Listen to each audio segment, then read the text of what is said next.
Hello friend, welcome to my channel. आज हामी infix to postfix conversion कसरी गर्ने ल्याब 2 को we will look at that in DSA chapter. We'll go step by step through the code and understand why we use stack and see how operators and precedents work behind the scene. So let's get started. हैन first मा infix र postfix भने के हो त्यो बुझ्नु पर्यो. So infix भनेको चाहिँ हाम्रो नर्मल एक्सप्रेसन्सहरु हो जस्तै a plus b into c. यो भने हाम्रो इनफिक्स हो हैन. This is our infix expression जस्तो हुन्छ हैन. So these are easy to understand for us. तर कम्प्युटरलाई सजिलो हुने खालको एक्सप्रेसन्सहरु चाहिँ दे विल बी पोस्टफिक्स और प्रिफिक्स. सो पोस्टफिक्समा चाहिँ के हुन्छ भन्दा हाम्रो a plus b into c चाहिँ सबै प्रेसिडेन्स अनुसार हाम्रो राइट तिर जान्छ. So a plus b c यो जान्छ अनि त्यसपछि a b c into plus हुन्छ यसरी जान्छ हैन. This is our postfix. So यो चाहिँ कम्प्युटरलाई सजिलो हुन्छ अन्डरस्ट्यान्ड गर्न, त्यसैले वी युज पोस्टफिक्स एक्सप्रेसन्स. फर्स्टमा हाम्रो कोडको लागि what we need is we need this stack भन्ने library we need to actually run this code. stack use गरेन भने इट बी धेरै लामो अनि धेरै झन्झटिलो. सो we use it अनि then we create a class called infix to postfix. so infix to postfix भन्ने क्लास बनाउँछ. this is our main class. so यो क्लासमा चाहिँ it contains all the methods needed for our conversions. जस्तै in precedence भन्ने हाम्रो method अनि infix to postfix भन्ने हाम्रो मेथड. these all हाम्रो इनफिक्स टु पोस्टफिक्स क्लास भित्र हुन्छ. फर्स्टमा हाम्रो प्रेसिडेन्स मेथड हामीले एउटा पब्लिक स्ट्याटिक मेथड प्रेसिडेन्स भन्ने हामीले एउटा बनाउँछौँ अनि यसमा चाहिँ हाम्रो रिटर्न टाइप इन्ट हुन्छ, इन्टेजर हुन्छ अनि यसको क्यारेक्टर प्यारामिटर हुन्छ कल्ड सिम्बल यो.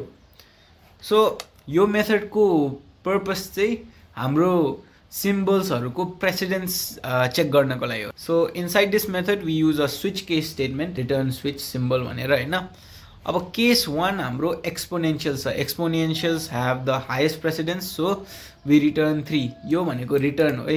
हामीले नर्मली जावामा यसरी लेखिरहेका हुन्छौँ but the easier method is just to use this instead of return हैन.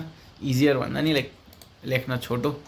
अनि लास्टमा will go through exponential into र डिभाइडले 2 रिटर्न गर्छ, प्लस माइनसले 1 रिटर्न गर्छ, डिफल्टले 0 रिटर्न गर्छ. This helps us decide which operator should be processed first. अब त्यसपछि आउँछ हामी इनफिक्स टु पोस्टफिक्स मेथडमा. So infix to postfix method हामीले अर्को क्रिएट गर्छौँ. यसको रिटर्न टाइप चाहिँ स्ट्रिङ हुन्छ. स्ट्रिङ भेरिएबल रिटर्न गर्छ यसले अनि यसको प्यारामिटर पनि स्ट्रिङै हुन्छ इनफिक्स. यो मेथडभित्र चाहिँ we create an empty stack हैन. एउटा एम्प्टी स्ट्याक बनाउँछौँ अनि एउटा एम्प्टी स्ट्रिङ बनाउँछ एउटा पोस्टफिक्स भन्ने. यो चाहिँ हाम्रो फाइनल रिजल्ट स्टोर गर्नको लागि हो. So it will be something like this. हामीले यो बनाएको जस्तो भयो. सो यो बनाएपछि अब फर्स्टमा हामीले एउटा ओपन ब्र्याकेट पुश गर्छौँ स्ट्याकभित्र. हामीले स्ट्याकमा एउटा ओपन ब्र्याकेट राखिदिन्छौँ अनि इनफिक्समा we keep a closing bracket लास्टमा. यो यसको इम्पोर्टेन्स विल अन्डरस्ट्यान्ड. यसले चाहिँ के इन्स्योर गर्छ भन्दाखेरि everything inside the expression gets process correctly. So we know कि नर्मली हाम्रो expression for example a plus b into c छ अरे. a यता आउँछ, हाम्रो पोस्टफिक्समा a आउँछ, प्लस आउँछ, हाम्रो स्ट्याकमा प्लस जान्छ, b आउँछ, पोस्टफिक्समा a b हुन्छ, इन्टु आउँछ a b यहाँ प्लस इन्टु हुन्छ. फर्स्टमा हामीले यता ब्र्याकेट राखेको हुन्छ अनि लास्टमा यता क्लोजिङ ब्र्याकेट राखेको हुन्छ. किन भन्दा यहाँ ABC भयो, यो A प्लस इन्टु भयो. अब यो क्लोजिङ ब्र्याकेट लास्टमा राखेपछि यो यता आउनु पर्यो अनि यो यता आएपछि जबसम्म हाम्रो ओपनिङ ब्र्याकेटसम्म आउँदैन त्यति बेलासम्म यसले हाम्रो यहाँको सिम्बल्सहरू पप गर्दै यता पोस्टफिक्समा एड गर्दै जान्छ. सो ABC लास्टमा ABC पहिला यो आउँछ इन्टु प्लस हुन्छ. Our code work something like this. So त्यसपछि अब हामीले यता एउटा लुप चलायो. लुप चलाउँछौँ हामी एउटा इन्टिजर आई भन्ने 0 भ्याल्यु इनिसियलाइज गरेर जबसम्म हाम्रो इनफिक्सको लेन्थ. हाम्रो इनफिक्सको लेन्थ के हो त? हाम्रो इनफिक्सको लेन्थ भनेको यो 0 1 2 3 4 यो हाम्रो इनफिक्सको लेन्थ. हामीले a plus b into c गर्दा 4 छ हाम्रो इनफिक्सको लेन्थ. सो जबसम्म I is लेस देन इन्फिक्सको लेन्थ इन्क्रिमेन्ट हुँदै जान्छ आई। सो एउटा हाम्रो क्यारेक्टर यता इन्फिक्समा राख्दै जान्छ भनेको यो। त्यसपछि character symbol equals infix dot character at I. Character एटले के गर्छ भन्दाखेरि क्यारेक्टर एट 0 लेखा भए हाम्रो ए डिस्प्ले गर्थ्यो, हाम्रो 1 दिएको भए प्लस डिस्प्ले गर्थ्यो। सो यसले बेसिकली लुप रन गराएको छ कि जबसम्म एदेखि सीसम्म जान्दैन तबसम्म लुप चलिरहेको छ। सो एउटा element A plus B into C हाम्रो इन्फिक्समा डिस्प्ले हुँदै जान्छ। हाम्रो सिम्बल एम्प्टी छ भने, केही छैन भने हामी कन्टिन्यू गर्छौँ। इफ हाम्रो सिम्बल ओपन ब्र्याकेट छ भने हामीले पुश गर्छौँ त्यसलाई। सो हामी यो फेरि बुझौँ। First we initialize I to 0, then the loop runs until I is less than infix dot length, and on each iteration we extract one character using infix dot char at I। हाम्रो लुपको condition चाहिँ के हुन्छ भन्दाखेरि for every symbol हामीले check गर्छौँ different cases. If symbol is empty, हाम्रो symbol empty छ भने हामी कन्टिन्यू गर्छौँ स्किप गरेर। If symbol is open bracket हामी स्ट्याकमा पुश गरिदिन्छौँ। ओपन ब्र्याकेट हो भने हामी स्ट्याकमा पुश गरिदिन्छौँ। हाम्रो सिम्बल लेटर या डिजिट हो भने इट इज अपरेन्ड। लेटर या डिजिट भन्नासाथ अपरेन्ड भयो। सो हाम्रो एबिसी चाहिँ हाम्रो पोस्टफिक्समा गएर बस्नुपर्ने चिज हो। सो लेटर या अपरेन्ड आयो भने हामी त्यसलाई के गर्छौँ, पोस्टफिक्समा एड गरिदिन्छौँ हैन। हाम्रो क्लोजिङ ब्र्याकेट आयो भने हामी के गर्छौँ, हामी पहिला पिक गर्छौँ। क्लोजिङ ब्र्याकेट आयो, अब क्लोजिङ ब्र्याकेट आयो भने पहिला हामी पिक गर्छौँ। पिक भनेको हाम्रो पोस्टफिक्स स्ट्याकको टपको एलिमेन्ट के छ त, इन्टु छ। इन्टु भने हाम्रो, अनि हामी एउटा कन्डिसन लगाउँछौँ हैन। जबसम्म ओपनिङ ब्र्याकेट आउँदैन तबसम्म पिक भएको एलिमेन्टहरू पोस्टफिक्समा राख्दै जानु पर्यो। सो के हुन्छ भन्दाखेरि हाम्रो पिक भएको एलिमेन्ट इन्टु छ, यो फर्स्टमा आएर हाम्रो एबिसी को यता आएर बस्छ हैन। सो फेरि कन्डिसन सेटिस्फाई भएन, फेरि अब यसलाई हेर्छ, यो पिक बन्छ, यो टप एलिमेन्ट बन्छ अनि यसलाई पिक गर्छ। सो यो पनि हाम्रो ओपनिङ ब्र्याकेट हैन। सो यो पनि आएर यता आएर एबिसी इन्टु प्लस भएर बस्छ। अनि त्यसपछि हाम्रो ओपनिङ ब्र्याकेट बल्ल आयो अनि कन्डिसन सेटिस्फाई भयो। अब कन्डिसन सेटिस्फाई भएपछि पप गरिदिन्छ त्यसलाई। पप भनेको त्यसलाई निकालिदिन्छ स्ट्याकबाट। सो त्यो गयो अब।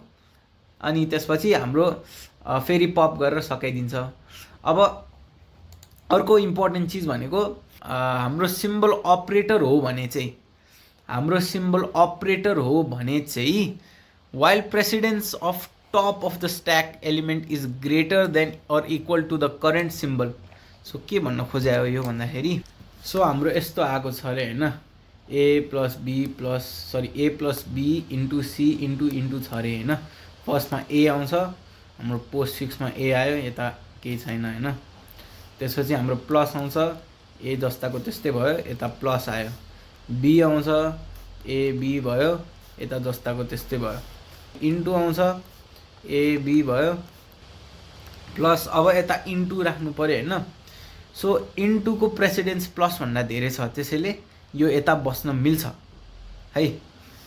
त्यसपछि सी आउँछ, एबिसी भयो, यो जस्ताको त्यस्तै भयो हैन। हेटे त्यसपछि हाम्रो अर्को एउटा इन्टु आयो, यो चाहिँ क्लोजिङ ब्र्याकेट हो। अर्को एउटा इन्टु आयो। सो अब के भयो, प्लस इन्टु, अब यो पिक एलिमेन्ट, यो सबभन्दा टपको एलिमेन्टको प्रेसिडेन्स र यो वाला एलिमेन्टको प्रेसिडेन्स सेम भयो, इन्टु भयो। सो अब यसले के गर्नु पर्यो भन्दा, यसले अब इन्टुलाई पप गर्नु पर्यो। यो वाला इन्टु यता आएर बस्यो हैन, यता आएर बस्यो। अब यसको र यसको यो दुईटाको प्रेसिडेन्स सेम छ, इन्टु भएकोले यसको प्रेसिडेन्स सेम छ। त्यसैले हामीले यसलाई चाहिँ पप गरेर यता राख्नु पर्यो हैन।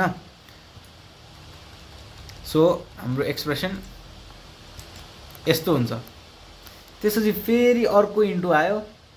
अर्को इन्टु आएपछि हामीले फेरि त्यस्तै इन्टु भयो, यहाँ प्लस इन्टु छ, फेरि यो इन्टु यता आयो। अब कम्पेयर गर्यो, यो दुईटाको प्रेसिडेन्स सेम छ। सो हाम्रो यो वाला यता आएर बस्नु पर्यो। अनि त्यसपछि लास्टमा क्लोजिङ ब्र्याकेट आयो। क्लोजिङ ब्र्याकेट आएपछि ABC into into into plus यो हुन्छ। सो त्यही कन्डिसन हामीले चेक गर्न हामीले यो वाइल लुप लगाएको हो। सो यसले फर्स्टमा हाम्रो पिक्ड एलिमेन्ट र हाम्रो इन्फिक्समा भएको सिम्बलको प्रेसिडेन्स चेक गर्छ र हाम्रो पिक्ड एलिमेन्टको प्रेसिडेन्स हायर छ भने हामीले हाम्रो पिक भएको एलिमेन्टलाई पोस्टफिक्समा राखिदिन्छौँ अनि पप गरेर सकाइदिन्छौँ। सो यो सबै लुपभित्र चलिरहेको हुन्छ होइन, जबसम्म हरेक इन्फिक्समा भएको एक्सप्रेसन प्रोसेस नभएसम्म। सो हामीले करेन्ट सिम्बल्सहरूलाई पुस गरिदिन्छौँ स्ट्याकमा अनि देन रिटर्न गर्नलाई रिजल्ट्स रिटर्न गर्नलाई सबै लुप सकेपछि we return the postfix string. हामीले पोस्टफिक्स स्ट्रिङ रिटर्न गरिदिन्छौँ जसमा हाम्रो कन्भर्टेड एक्सप्रेसन हुन्छ। सो लास्टमा हाम्रो मेन मेथड हाम्रो public static void main string args हाम्रो मेन मेथडमा चाहिँ हामीले एउटा स्ट्रिङ दिन्छौँ। Example A plus B into C दियो होइन, अनि त्यसपछि हामीले इन्फिक्स एक्सप्रेसन हाम्रो प्रिन्ट गर्छौँ प्लस इन्फिक्स गरेर यो हाम्रो इन्फिक्स एक्सप्रेसन भयो, यो प्रिन्ट गर्छौँ। त्यसपछि we call the infix to postfix method. So यसले चाहिँ हाम्रो रिजल्ट स्टोर गरेको हुन्छ यो इन्फिक्स टु पोस्टफिक्स मेथडमा। अनि हामीले पोस्टफिक्स एक्सप्रेसन प्रिन्ट गर्छौँ लास्टमा, पोस्टफिक्स एक्सप्रेसन प्लस पोस्टफिक्स गरेर अनि त्यसपछि प्रोग्राम सकिन्छ and then we can run it. So यसरी आउँछ। नाउ हामीले यो चेन्ज पनि गर्न मिल्छ।